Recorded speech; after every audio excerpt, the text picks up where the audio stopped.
This is the 12-inch round wheel mod for the original Moza ES steering wheel.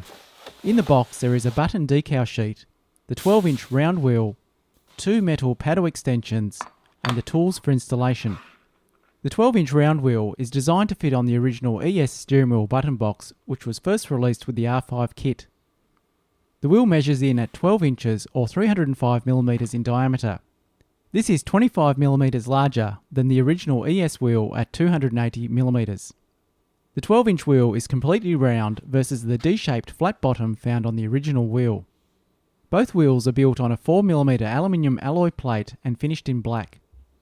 Taking a closer look at the details, the top centre marker is made in yellow versus the silver on the original wheel. The leather finish has a similar feel and quality on both wheels, but the 12-inch wheel has separate pieces wrapped around the spokes. This is compared to the original wheel that is covered in one piece and stitched. Having the separate pieces is to give a smoother feel near the thumb areas versus the completely stitched wheel. The original D-shaped 280mm steering wheel weighs in at 909 grams, versus the 12-inch 305mm round wheel mod weighing in at 850 grams. Although being larger than the original ES wheel, it is approximately 59 grams lighter.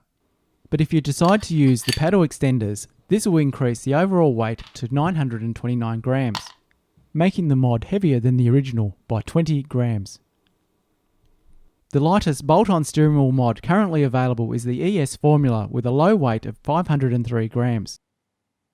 A basic installation guide with pictures for installing the wheel and paddles can be found on the back of the packaging. To remove the original wheel, there are 6 bolts on the front and 3 screws on the back. The back screws are found either side under the shifter levers and at the lower spoke of the wheel. Use the long screwdriver through the small hole on the shifter paddles to access and remove the screws.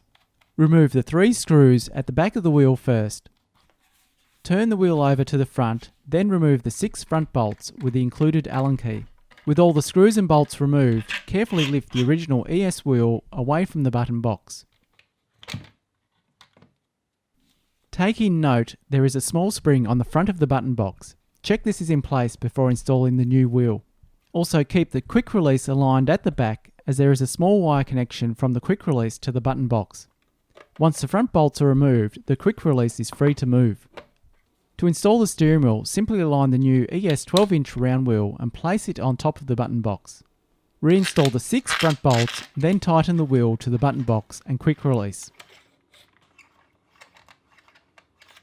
On the back of the button box, reinstall the 2 smaller screws that are on either side under the paddles. The single screw removed from the lower wheel spoke is not used for this steering wheel. As the wheel is only 25mm larger, the paddles can still be reached without the paddle extensions. This keeps the wheel weight to a minimum and for drifting keeps the paddles out of the way. For a closer, more comfortable reach, the paddle extensions can be installed. These are 5mm thick and will extend the paddles by 12.6mm on each side. To install the paddle extensions, turn the wheel over and place the paddle extensions with the cutout onto the paddle. The included screw is installed and then tightened using the right angle screwdriver. Here is a quick comparison of the differences of the paddle feel and travel. On the left is the original setup, and on the right is the paddle with the extension. The paddle on the left does feel light and crisp to shift versus the heavier paddle on the extension. With both paddle extensions installed, the paddles are in a more comfortable position and easier to reach, so it's something that can be set up to your preference. The 12-inch round wheel is designed to fit directly onto the ES button box. It's a simple mod to install for anyone looking for a slightly larger round wheel for rallying or drifting.